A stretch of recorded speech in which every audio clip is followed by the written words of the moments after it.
السلام عليكم وأسعد الله مساءكم. شهدت ولاية غردية حادث مرور خطير أسفر عن سقوط ضحايا بين قاتل وعدة جرحى، وقد تداولت العديد من الصفحات النشطة على موقع الفيسبوك معلومات تفيد بوفاة شخص على الأقل وإصابة 4 آخرين بجروح متفاوتة الخطورة إثر اصطدام عنيف بين شاحنتين على مستوى الطريق الوطني رقم 1 بمنطقة المنصورة باتجاه غردية. وفور وقوع الحادث دخلت مصالح الحماية المدنية بسرعة، حيث تم إسعاف المصابين ونقلهم إلى المستشفى ليتلقوا العلاج اللازم، كما تم تحويل جثمان الضحية إلى مصلحة حفظ الجثث.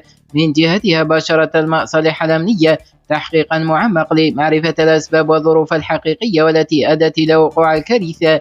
إنا لله وإنا إليه راجعون.